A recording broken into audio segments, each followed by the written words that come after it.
Hello everyone, I am Raut sir. Welcome to our YouTube channel. आजच्या व्हिडिओमध्ये आपण इयत्ता 8वीच्या पुस्तकामधील युनिट नंबर 2.1 ट्राय अगेन ही कविता पाहणार आहोत. या कवितेमधील वॉर्मिंग अप ॲक्टिव्हिटीज, कवितेचं मराठीमध्ये स्पष्टीकरण आणि पूर्ण इंग्लिश वर्कशॉप हे आपण ह्या एकाच व्हिडिओमध्ये पाहणार आहोत. So let us learn firstly warming up activities. तर ट्राय अगेन या कवितेची वॉर्मिंग अप ॲक्टिव्हिटीज म्हणजे चिटचॅट. इथे काही प्रश्न दिलेले आहेत आणि मुलांनो, हे प्रश्नांची उत्तरं जर तुम्ही तुमच्या शब्दात लिहिण्याचा प्रयत्न केलात तर याचा उपयोग तुम्हाला डायलॉग रायटिंगमध्ये निश्चितपणे होणार. कारण डायलॉग रायटिंग हा आपल्याला प्रश्नपत्रिकेमध्ये विचारला जातो. तर शक्यतो तुम्ही स्वतःच्या शब्दात लिहिण्याचा प्रयत्न करा. Question number 1. What do you like, poems और stories? I like both poems and stories. What kind of poems do you enjoy the most?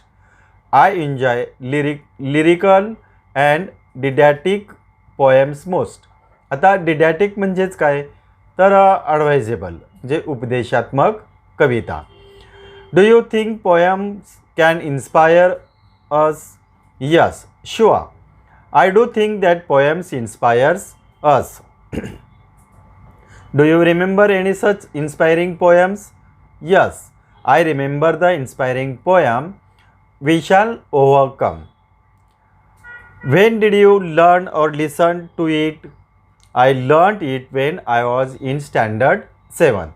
तर सातवी इयत्तेमध्ये जी We Shall Overcome ही कविता दिलेली आहे, it is a inspiring poem. Question number 5. When did you learn or listen to it? I learned it when I was in standard 7. Next question. What message do you get from it? The message we get from this poem is that if we have faith and confidence in ourselves, we shall break through all the hurdles and make a free and live in peace. Now you can take the screenshot. तर प्रत्येक वेळेस मुलांनो, मी तुम्हाला screenshot काढण्यासाठी थोडा वेळ देईल. त्या वेळेमध्ये तुम्ही स्क्रीनशॉट काढायचं आहे.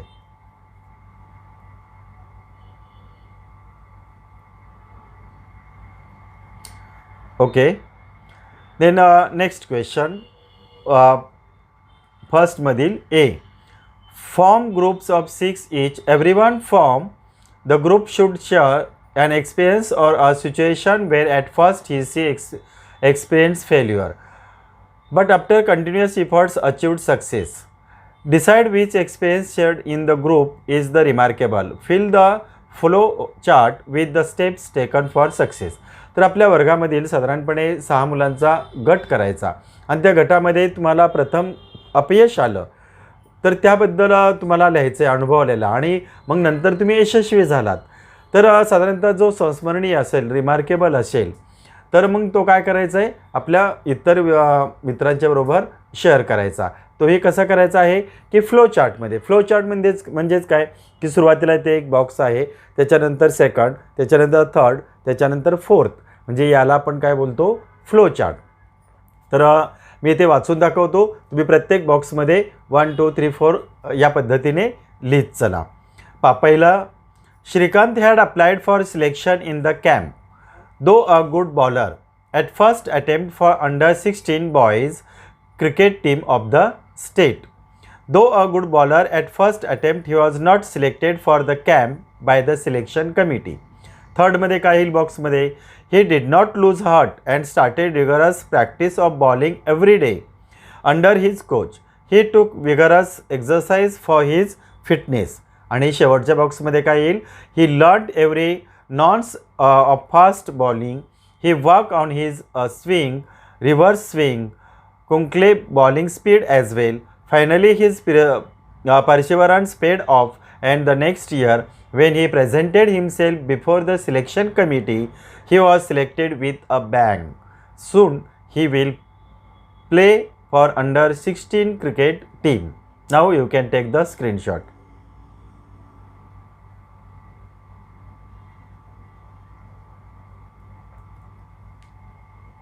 ओके. तर मुलांना आपण आता कवितेचं स्पष्टीकरण पाहण्या अगोदर कवितेमध्ये जे शब्दार्थ आहेत त्या शब्दार्थांचा अर्थ तुम्ही लिहून घ्या. टीज, टीज म्हणजेच काय की it is, it इजचा short form काय आहे टीज, म्हणजेच इट इज. त्याच्यानंतर हीड, काळजीपूर्वक लक्षपूर्वक. परसेवर्स, निश्चयपूर्वक किंवा पिच्छा पुरवणे चिकाटी. कॉन्कर, च्यावर विजय मिळवणे. प्रिवेल, प्रभुत्व मिळवणे वर्चस्व गाजवणे. स्ट्राईव्ह, प्रयत्नांची पराकाष्ठा करणे. डिस्ग्रेस, कमीपणा लाजिरवाणी गोष्ट. टास्क, कठीण काम. रिवॉर्ड, बक्षीस किंवा मेहनतीचे फळ. आणि पेशन्स, सहनशीलता. Now you can take the screenshot.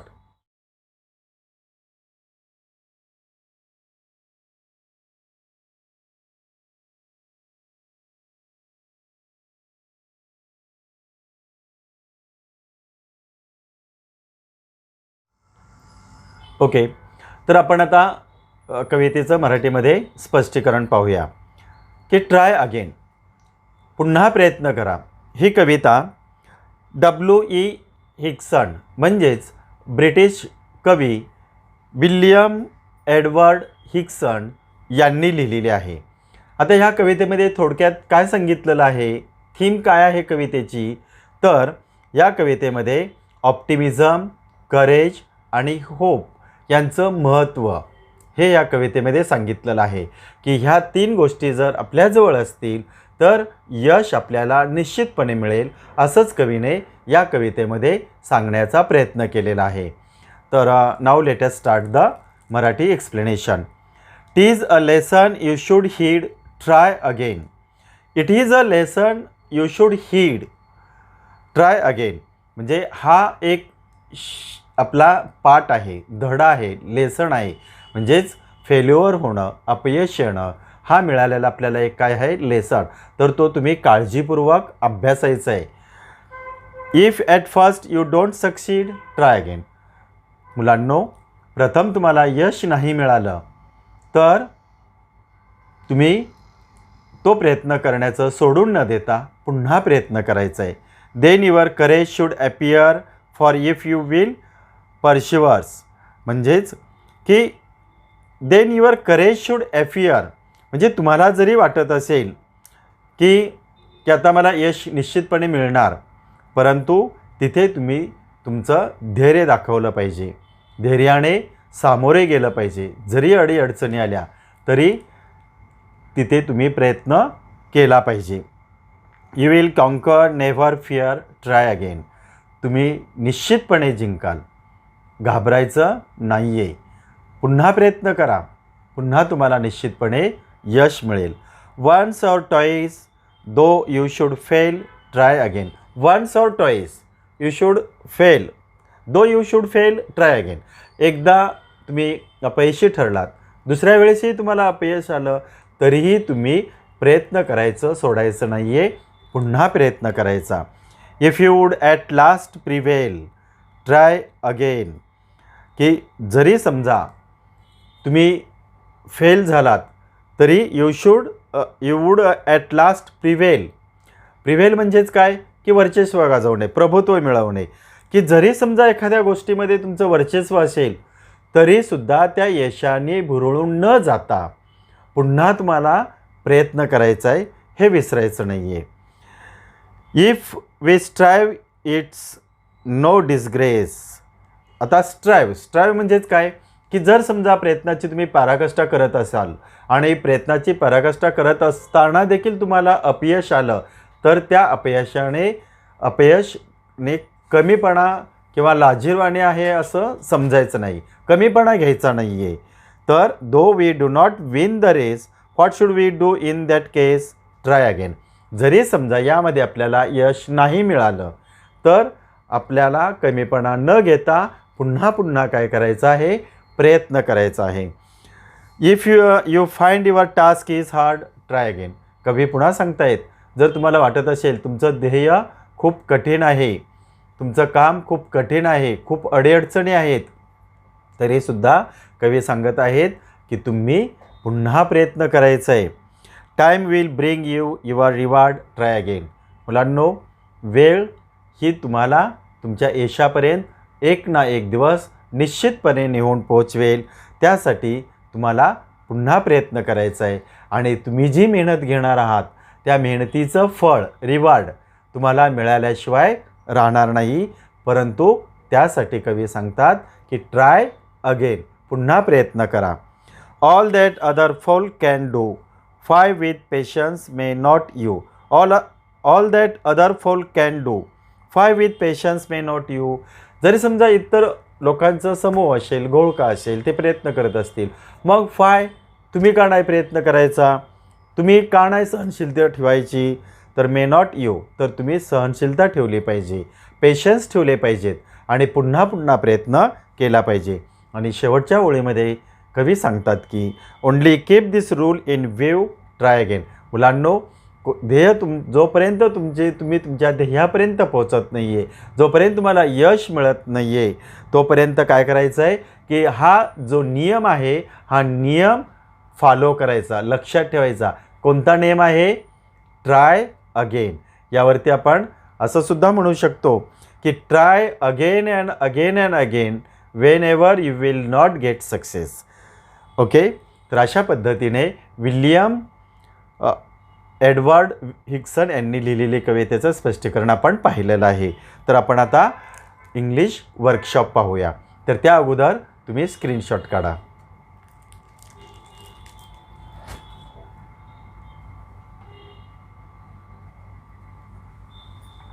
Okay, now let us see the English workshop. Question number first. The following anagrams contain words, phrases from the poem. Guess and write that they are. तर इथे anagrams आहेत, त्याचे उत्तर मी direct सांगतो, तुम्ही note down करून घ्या. Rainy tag, try again. Our courage, our cage, courage. Waits, strive. Red raw, reward. Tap nice, patience. Serve fear, preserve. म्हणजेच ह्या अनाग्राम दिलेले आहेत, आपल्याला ते तयार करायचे आहेत. Okay, next question. Pick out lines that convey the following from the poem. If you keep trying without a doubt you shall win. Answer. For if you will persevere you will conquer your never fear. म्हणजे कोणत्या ओळी कवितेमध्ये आलेल्या आहेत या ओळीसाठी ते तुम्हाला विचारलेलं आहे, तर ते मी आन्सर म्हणून तुम्हाला सांगतोय, ते तुम्ही लक्षात घ्या. Second, B. It is not shameful to struggle hard. If we strive, it is no disgrace, though we do not win the race. When others can do the work, so can you if you keep trying patiently. All that other folk can do, why with patience may not you? And last आहे, when you fail in first attempt, make another one. If at first you don't succeed, try again. Third question. Find from the poem the antonymous words from the following. Antonymous म्हणजेच काय मुलांनो, तर opposite words, विरोधार्थी शब्द. First, succeed, fail. Punishment, reward. Courage, fear. Stop, quit किंवा persevere. Lose, win. Now you can take the screenshot.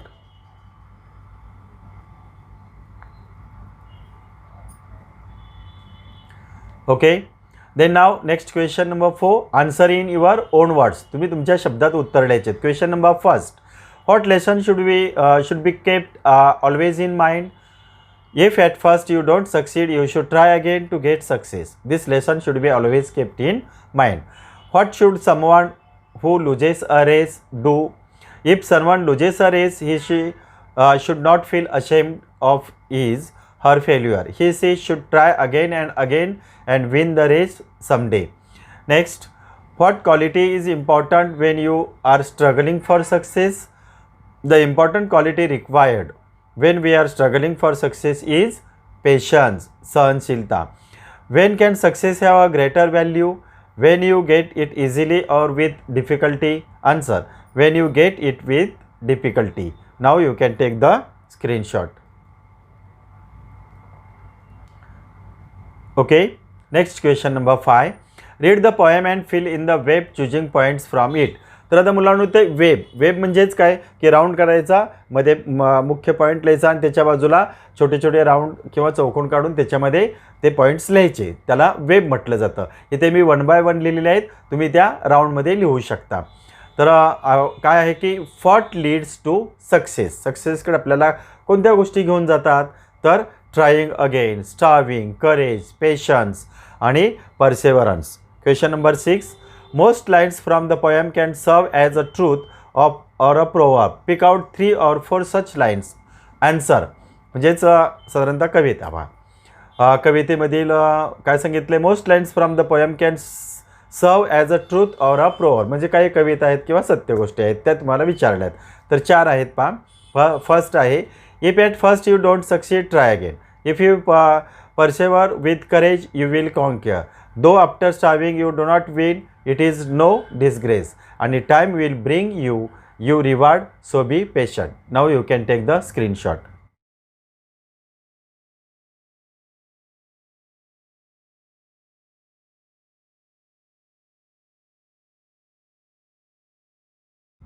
Okay.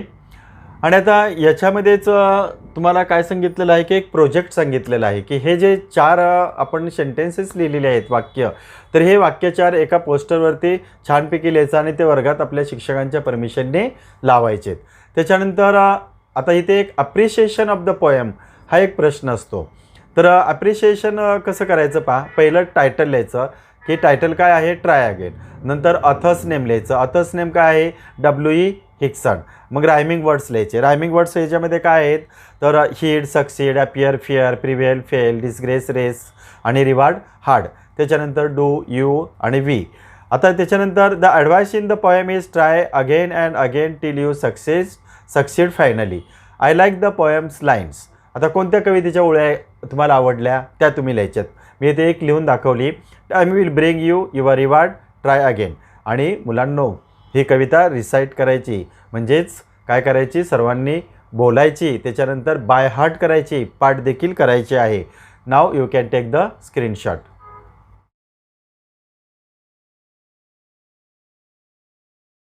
Okay. If you understand this poem then press like button. Any suggestions, difficulties, comment in comment box. Share this video with everyone. Make sure you have please subscribe the channel and press bell icon to get notification of the next videos. Thank you.